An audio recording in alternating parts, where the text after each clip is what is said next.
So I've been very unhappy with Cities Skylines 2 for a while now, and I want to talk to you, my viewers and supporters, about it. So grab a cuppa and settle in. Why am I recording this video? Well, first of all, it's not to bash Colossal Order or Paradox. We know, they know the game is buggy and bugs need fixing. They're working on it, so I'm not going to talk about bugs. I do believe if the game's performance at release was what it is now, there wouldn't have been such a big outcry and things would have still improved to this point, but we are where we are. But I also think there's a deeper fundamental gameplay mechanics that need to be looked at, and my hope really is that someone at Colossal Order and Paradox will see this video and that it helps them to make the game what it should be. I really want Cities Skylines 2, I'm going to shorten that to Cities 2. I really want Cities 2 to be the game we all hoped it would be after the immense success of Cities 1. I want that, I know you want that, I have to believe that Colossal Order and Paradox want that as well. I still think it's possible, but a lot has to change. After each of the problems that I'm going to talk about next in the video, I'm also going to talk about what I think could fix this problem. I'm trying to be constructive. So if you have any more constructive ideas as well, please leave them in the comments and I'll take a look.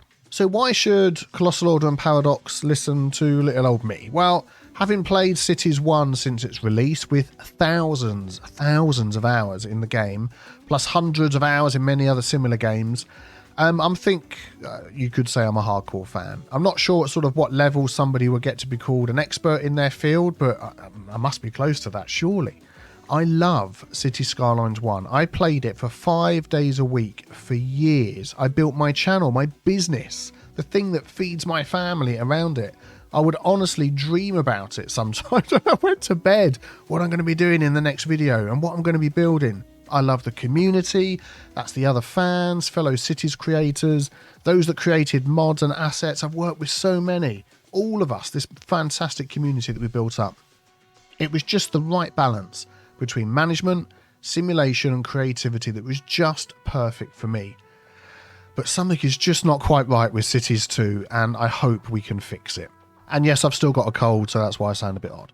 Why am I making this video now? Well, I see many comments, probably just most of them are drive-by members of the internet horde writing things like, why are you still beeping playing this piece of trash? We all know it's broken and those sort of things. Yeah, we all see those. I enjoy deleting those sort of comments and other worse toxic ones and blocking those sort of people. But I know there's a lot of us out there that have deep feelings, similar feelings, in a more constructive and less expletive-ridden way. I've got those feelings. I know you've got those feelings, my fantastic viewers. Other creators on YouTube that play the game have also got those feelings, believe me. So, yeah, I sit down to plan and record a video in Cities Skylines 2, and at the moment I'm struggling. I'm struggling with bugs and gameplay. We said we're not going to talk about the bugs, but the gameplay, yes. So let's dive in. Here we go. So the other day, full of cold, I'm lying in bed, it was late at night, and someone sent me a podcast with Flyvox, I think it was Joy, sent me the podcast with Flyvox and friends. They were discussing Cities Skylines 2, all the problems with its launch as it stands now. It's a very balanced discussion. It's about an hour and a half long or something. I'll link it below. But while I was listening to that, I had an epiphany that so much in the game at the moment just doesn't matter. What do I mean? Well, let's take a look at some examples. And as I mention these examples, I'm going to throw some ideas out there how to fix these things that at the minute don't matter.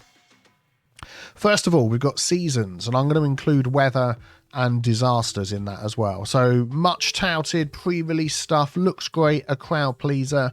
And even now, I love how autumn looks. It's beautiful. In real life, I love the snow, can't get enough of it.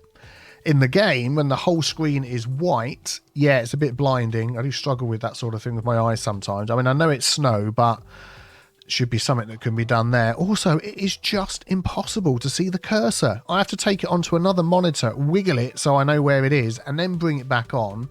And I've decided now in videos, I just need to turn the snow off. I might do the odd little view camera shot with the snow, but it's just impossible to play with the snow. People can't see what's going on.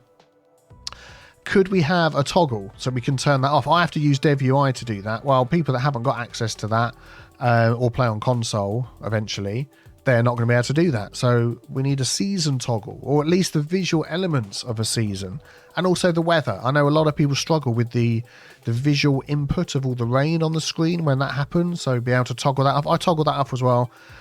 It just makes the videos dark and gloomy. It can rain for hours in the hours literal playing time in the game. Makes it look grey for most of the year until you get to summer and autumn. It's depressing. Cities 1 had LUTs. People wanted to make their game look bright, cheerful, warm, tropical or desert. Wow, imagine those. I love to switch on the weather all the seasons or the disasters, which, to be honest, barely appear and don't really do anything, for some moody shots. But when I'm playing, it's just off. And you know what? Seasons and the weather just don't matter. On or off, it barely has an effect on gameplay at all that you see. I know a lot of these things in the background they are, but that you see in the game. What's the fix? Well, make it matter. Make seasons affect production in a meaningful way. Make it affect traffic patterns, shopping patterns, working life in a way that we can see and react to. Like I said, supposedly this is all in the game as part of the traffic AI, which we'll talk about in a bit, but I can't see the effects. Give us a toggle for the visual effects of a season, for the sake of our eyeballs in the winter, for the sake of our moods when the game is just too grey and dull. And if the game mechanics work the same, but the visuals can just be adjusted, then that's a win for everybody. Give us the ability to make and share LUTs. We've got this amazing photo mode, which I've used for making thumbnails, getting great shots. But for all non-YouTubers that are playing the game, we want to be able to make our cities look like that all the time when we've tweaked it and got it just looking right, and then we come out of photo mode and it's all gone. Let us able to share these settings, whether they're called LUTs, whatever, and then share those, save them and then share them with others. That's the first one. Okay, what's the second thing? Production chains. One of the things I was most excited for. It looked like that we'd have huge production chains in the game, bigger and better than Industries DLC, or at least different enough that we'd be happy and engaged with it as a new gameplay feature. But what do we actually have? Well, we've got a list of, I think it's 35 materials and goods, and the only way that we can really affect those is by adjusting tax rates, which is moving a slider. Wow. So you can adjust the slider to incentivize a certain production chain, and then that's it. What happens in the city? Well, who knows? You can see the surplus and deficit move up. It's more red, it's more green. So production changes, move a slider and watch a red and green box. Yeah, you can play whack-a-mole to try and get the certain type of industry building that you've now incentivized. You know, I want to make more, I don't know, I can't even remember what all the things are, more machine parts or something. So we drop the tax rate right down. We even pay them to move into our city, and they just don't move in. So you play whack-a-mole with the industry buildings until you finally get one, and it probably looks the same as the last building. The green surplus bar goes up, and it just doesn't really matter. I'm just so disappointed with the production chain in the game. It is an understatement. I'm extremely underwhelmed by this. Well, what's the fix? Don't wait for some future super industries DLC to make it matter now. I can sort of see where you're going with it, but we need to do something with it now. If we do invest our time by moving that tax slider, make it affect the buildings in the game in a meaningful way. Have businesses move out. Have a bit of a time. We've got to wait for people to be attracted to move in these new incentivized industries. But that has a knock-on effect because now people have lost their jobs, which means rent's harder to pay, even though it almost seems for some just impossible to ever pay their rent. Which means then we might adjust our tax rates. We're going to come back to tax rates in a minute. For our citizens, or we might add in more transit to new jobs in other places where they need people, or 100 other gameplay things that happen because of cause and effect.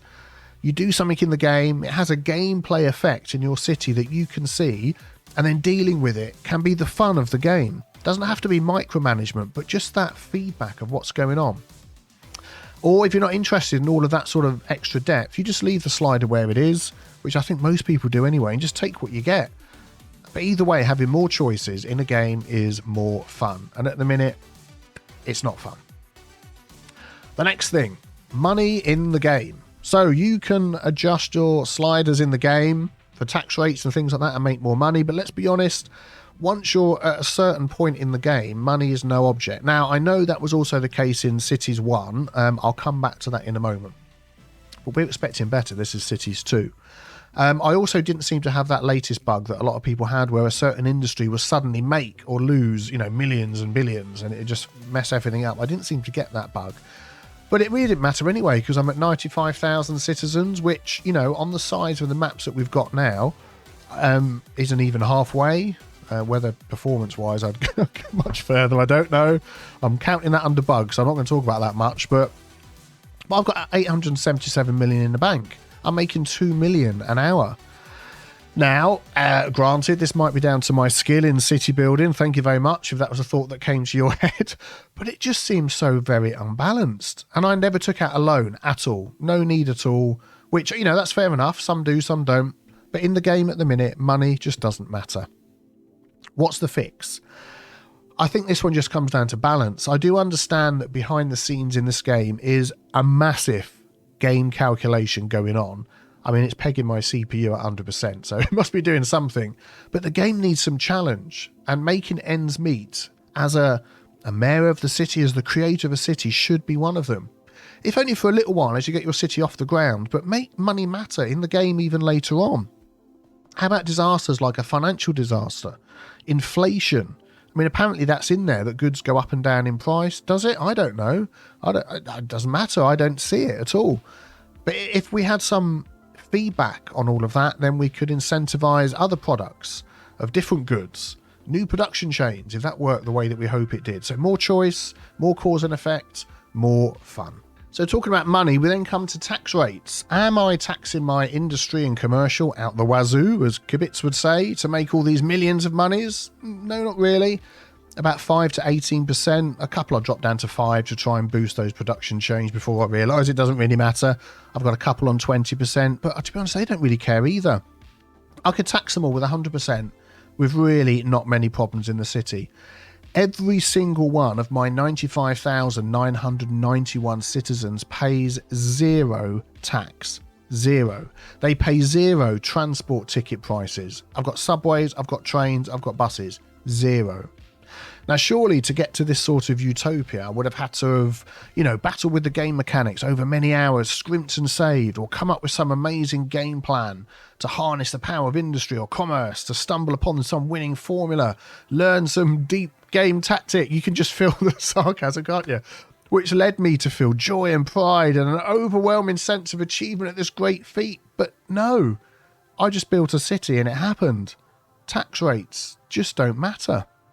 Now, I did mention in Cities Skylines 1, we would quickly, ouch, that was my finger, we would quickly get to a point where money didn't matter. It happened.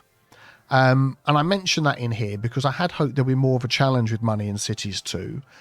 What did we do in Cities 1 when the challenge of breaking even was gone? We'll talk about that in a moment. But what's the fix with the tax rates? Well, if I set my tax rates to zero, shouldn't I really be facing some problems? Millions of people, let's just view it as a positive thing. Let's just say that's even possible in the game. We're trying to make a real life city builder, but let's just say I'm so amazing at the game, I can set everything to zero. What would happen?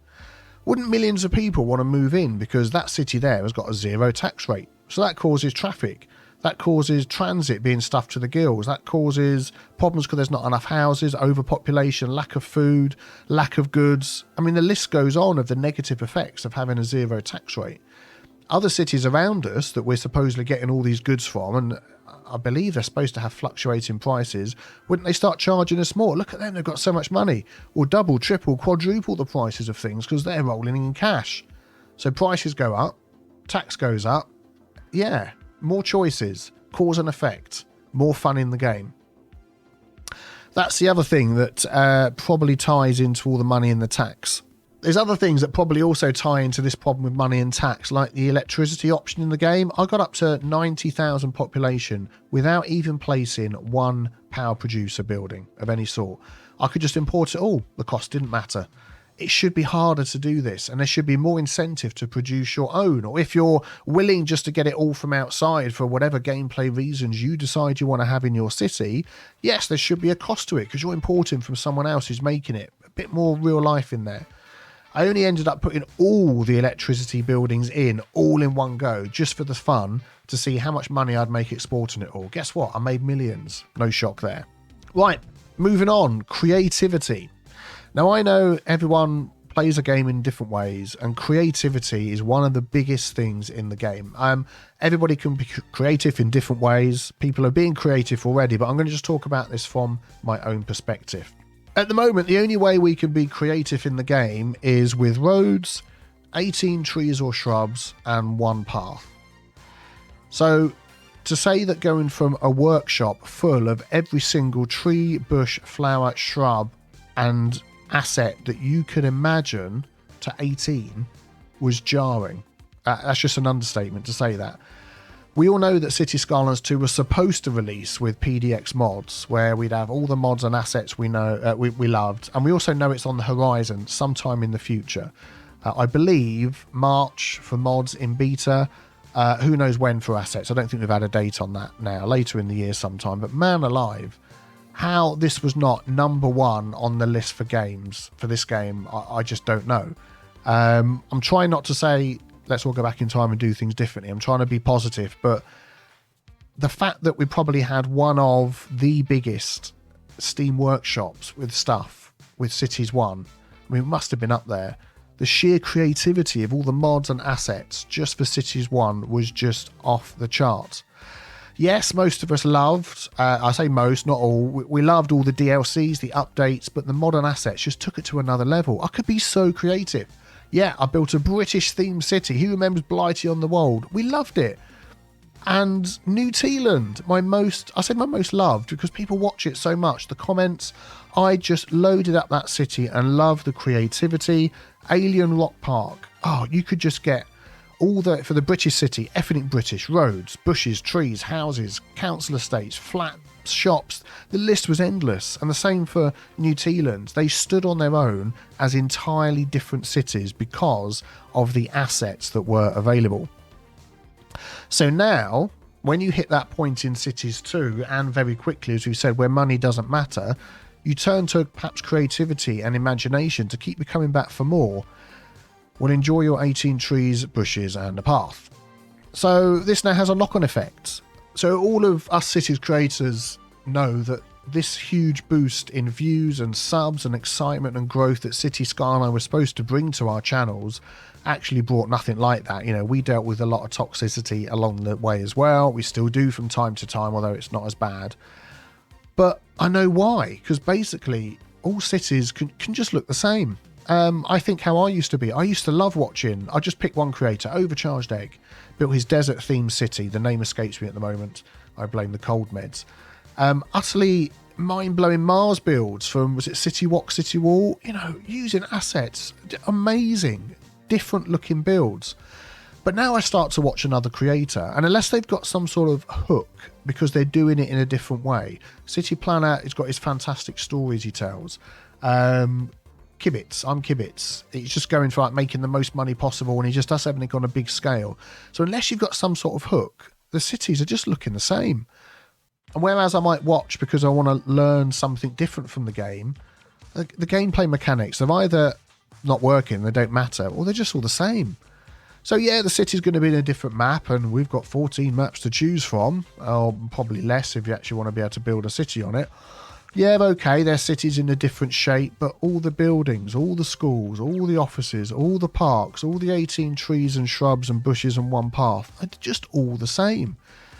So I wouldn't say that creativity doesn't exist in the game, but boy is it an uphill battle. So as a sequel to one of the most creative games in the world, maybe bar like Minecraft or something, to say it's a travesty, I don't think I'm speaking out of turn. But let's get on to the positive thing. What is the fix? Well, we can't go back in time. So please, Colossal Order, Paradox, if you're still listening, and I really hope you are, PDX mods has to work. It has to be good.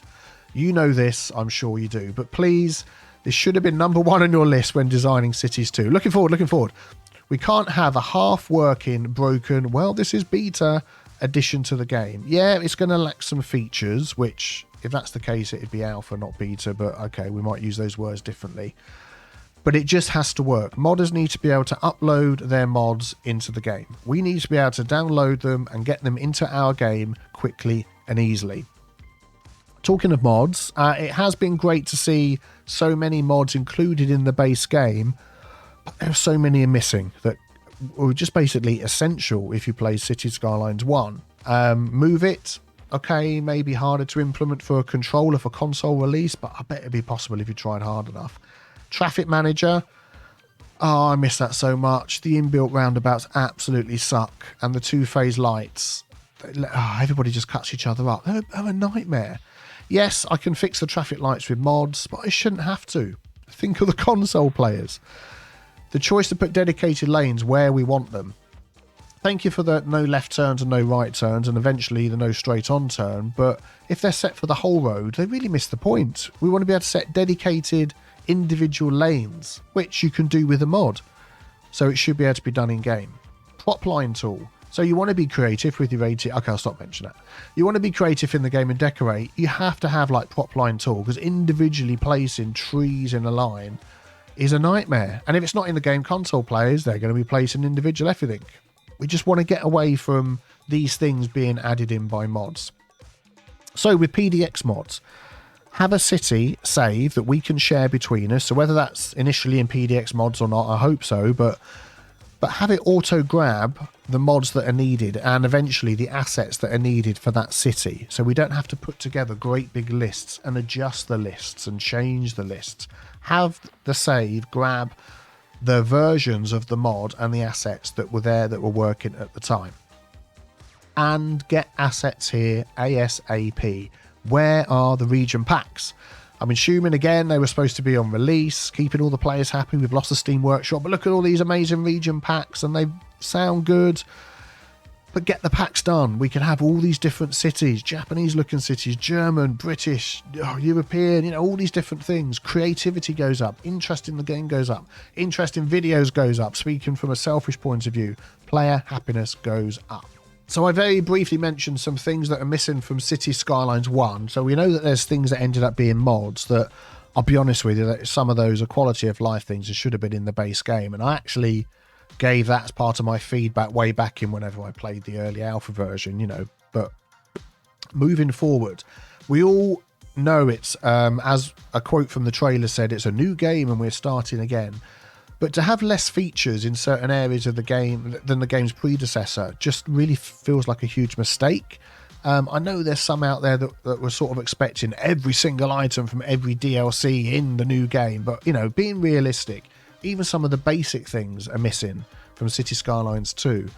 It's a very short list. The one button press cinematic camera, which would have been great for a video like this. I could just press the button, show off my city and talk. But, can't do that. A 4-lane small width road, just missing. Don't get them. It was amazing when it was added to the main game. We didn't need mods. No, we haven't got that. In fact, many of the styles and the types of roads that we haven't got. Placeable rocks. We can't. Unless you're using Dev UI and stuff, like no placeable rocks in the game. Bikes. Yeah, I'm sure we're gonna have an amazing bike DLC later that will just blow us away and give us a load of stuff that we never had before. Please. Down the line, but just removing bikes altogether, even just having them, they're in the game, just have people ride them around every now and again. Smaller service buildings. The gigantic train stations and schools don't help when you're trying to build smaller communities or village. Have a smaller version of these. Elevated subways and train stations for putting stuff through your cities. More parks and just placeable assets in the game itself. Yeah, there is a lot missing. Right, this is the penultimate one, I think. Traffic AI. Now, if you remember, this is sort of not just to do with cars. It's the behind-the-scenes sort of game code that helps every citizen in your city decide how they're going to travel, where they're going to travel, where they'll go to school, where they'll work, where they'll relax, where they shop, where companies are going to get goods from, where they're going to drive to sell them. All of these things, everything, as far as I know. The dev diary trailer for this promised, and I quote, a level of vibrant realism you've never seen before. And it was introducing changes to pathfinding. So not just time, which is basically how Cities Skylines 1 worked. If that's nearer, I'll go there, which is why we always had those problems with like your cargo hubs. They'd always pick one. You put 4 in a line, they'd always just pick the nearest one. You need to do funky roads to make it work. So excellent. Change to pathfinding. What are they? 4 new things. Time. So we've got the same one there. That's good. Comfort, parking, and money. Now, if I hadn't watched a YouTube video about this, whether it's your video, Colossal Order, my video, or someone else's video, I would have absolutely no clue that any of that was in the game, that it was being taken into consideration at all. None. Now, the traffic UI might give me some clue as to which way people are driving. Gotta be honest, it's stuck at like 60% more or less all the time, no matter what I do, so that doesn't matter. Time, well, that's sort of more likely to be in your mind if you've played Cities 1, and it seems like a more obvious, logical one. So, okay, fine, build quicker routes, better transport options, people will go there. So far, so good. Comfort.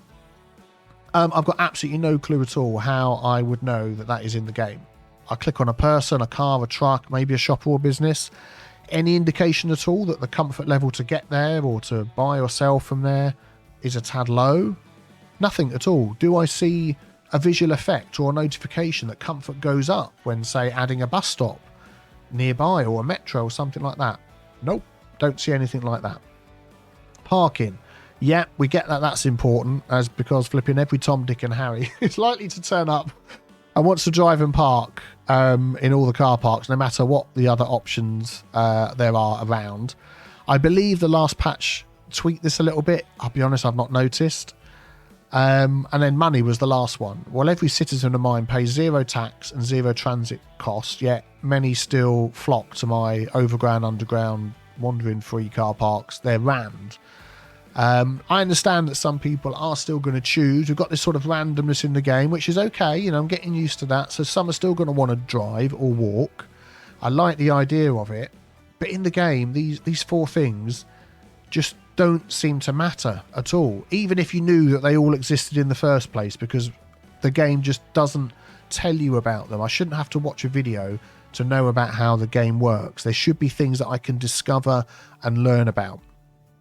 So, but that all being said, most of the time, this traffic AI in the game doesn't matter, or it doesn't seem to matter. I'll just reword it that way, because we know that it is working in the background. I say we know, I hope, but we don't know that our actions really affect it. So what is the fix? Being positive again. And this sort of fix, it applies for a lot of things in the game. Give us the information we need to make good decisions. A lot of information is missing in a lot of things. So not necessarily just like a comfort overlay, that might help, but it's going to be different for everybody. So if you do want to dig deeper and click on Joe Blogs, see how happy they are traveling to the only job that they can get at their current education level, I should be able to see that he's spending too much money on his travel costs, because the only other alternative is very uncomfortable in his opinion, because each person's got their own random ideas on this.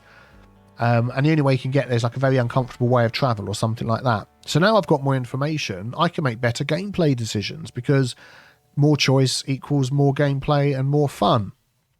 Alongside this, you could just choose to ignore all of that information, build your city how you like, but then you've got some consequences to that.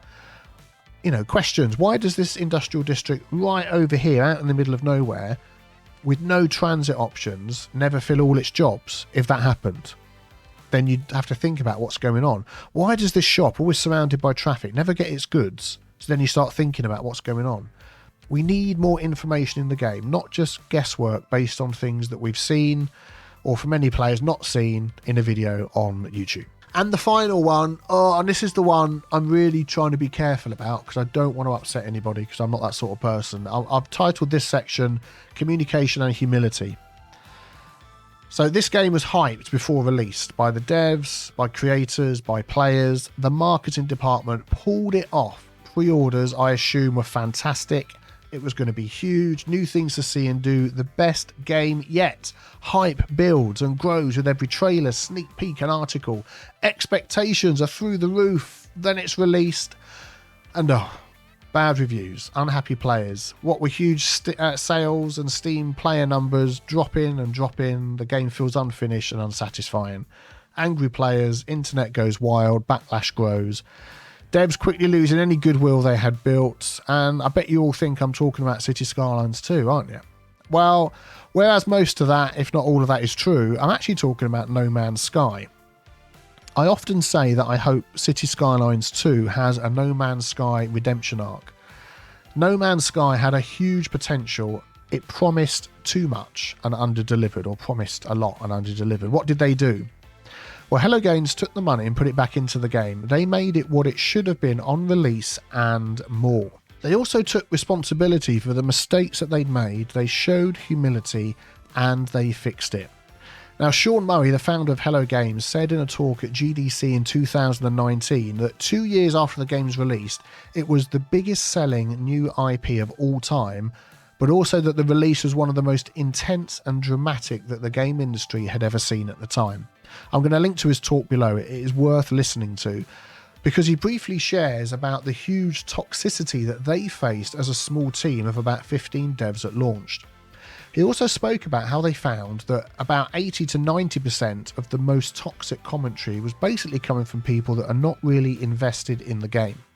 It was just easy for these ones to latch on to this situation, be unhappy about pre-orders or marketing or all of these things that people like to complain about, and they would have done that whatever the game is, and we saw that with Cities Skylines 2. We're going to come back to that thought in a moment. Now, in my opinion, Cities Skylines 2 didn't reach the same, and I hate to say it, lows as No Man's Sky did. It's been very close. But those that know me know that I am a hopeful kind of person. I just naturally always look for the good in people, and I'm looking at CO, and I'm hurting at what they've had to go through, the devs, with this launch. They love Cities. They worked their way up to the biggest and best Cities game ever in Cities Skylines 1. It was beyond all their wildest imaginings how it was received, and now they've tried to follow it up, and well, it's not gone good at all. I firmly believe they can come back from this, not just because I want to record more videos and pay my bills, but because I love Cities Skylines 1 so much. I wanted Cities 2 to succeed and become amazing and just set the bar so high for the next 8-10 years that any other companies wanting to release their own city building game would have to aim so much higher and bigger to just even get our interest. But to start down this road, yeah, fixing performance and bugs. CO, thank you. I know you're doing this. Keep at it. But communication and humility is needed. Listen to the community of players that love Cities Skylines, whatever version. We're here. We want to be heard. We want to help. Look past the toxic people that likely don't even have the game and haven't opened it for months and just want to be toxic. Find the unhappy players who've stopped playing. Yes, many of us are angry sometimes, very disappointed, because many have spent their hard-earned money on your game that isn't what it should be, but find them and listen to them. Listen to the hardcore players like myself that are still struggling on, and many of us are creators. We love Cities Skylines so much. We built our businesses around it. Listen to us. A lot of us appreciated the communication that we had with you before and up to launch. But from my point of view, it felt like we've just sort of been cut off once the game was out there and all the feedback started to roll in like a tsunami. Just a suggestion, and this is something that No Man's Sky did, and this might be something that Paradox are doing themselves anyway, I don't know, but bring in a team, get a feedback form up and running, and let us give you the feedback that we have. I do understand that a million Discord messages and discussions about bugs and problems really probably wasn't helpful. But there are better ways. You have a lot of hardcore fans that you've worked with before that are willing to provide this feedback. Feedback beyond just I found this bug, because, you know, you're finding the bugs yourself. Feedback like this video, which I really hope helps. Also, if you're not already, the mod and asset creators, most of which just do their work for free, and they work with you for free as well. Listen to them. Make it easier for those that really do have a well thought out opinion to give you that opinion. But don't balk at the anger. Toxicity, yeah, no one needs that. That is not welcome. Even slightly angry and understandably angry, constructive criticism, please listen to it. Also, when you communicate with us, the players, your core audience, I hate to say it, but the way that it's gone so far, the lack of humility has hit hard. Please choose someone that can hold their hands up and come across in a sincere way to say, yes, we didn't do what we wanted. We know. We understand. We didn't deliver what we promised. We know we messed up. This is what we're going to do to fix it and win back your trust. Some players will be unhappy, whatever you say, but many will listen because we want the game to succeed. And then whatever you promise, do it. Yeah, it sounds obvious, but I had to say it. So please, Colossal Order, Paradox, maybe go and watch this video from Sean Murray as well. See how they shoveled their way through what was an overwhelming sea of negativity. I've mixed my metaphors there, but you get the point. And they found the feedback from us, the players, that really mattered. See how they've listened to it and acted on it, humbly admitted that things needed to change, and they knew they had to win back their audience, not just by meeting expectations, but by exceeding them. And they've done it. You can see how well the game has done. I think you can do it too. And I'm going to steal a quote from Sean. He says, "What you do is more important than what you say." So in conclusion, what does all of this mean for me and my channel? Well, I'm not going to stop making Cities 2 videos, but you've already seen that I'm branching out again into some other indie games. I need to play some games that push me, let me be creative and challenge me. Timberborn has been great for that, and I'm sure there'll be more games that will do so as well. Yeah, I'm sure you probably get that I am very disappointed, to say the least, with Cities Skylines 2 as it is now. But I do still find I want to play, even past the flipping, annoying zoning bugs that drive me up the wall and the odd gameplay choices that just don't matter. I do still want to play. So there's still going to be weekly Cities Skylines 2 videos, maybe more challenges, city fixes now that the game does run better than it did. I've actually got a 100k city fix coming later this week. Kettlebridge, that isn't ending. I still want to be here when Cities 2 is the game that we all dreamed it would be, and I want to be along for the ride. I want to share with you all, my amazing viewers, when mods are released and they open up even more new things that we didn't even think of, not just, putting things in the game that should have been there in the first place. I want to be there when region packs eventually appear and assets from the amazing community that PC players and console players can all share in, enjoying those together. I want to be here when Colossal Order hold up their hands, lay out a plan and make it up to their players and fans, and that Cities Skylines 2 takes off to where it should be. I am being hopeful about the future. But gameplay wise, I need to mix it up a bit for my own sanity. It's been great to see how many of you are willing to join me on that ride too. Thank you very much for your support. I also want to add as well that the comments on my video talking about doing YouTube for 13 years really touch me. It is sometimes easy to forget how many people watch my videos, and how just making a video series can be such an important part of your day, getting you through lockdown, getting you through illnesses, getting you through bad times, giving you good times with yourself, your kids, your family. And I want to continue doing that, whether it's through City Skylines as well as beavers or anything else that comes up that's fun. I want to be there and do that. Now, when I accidentally end up typing a huge monologue on Discord, I normally end it with a "thanks for coming to my TED Talk." So, thanks for coming to my TED Talk.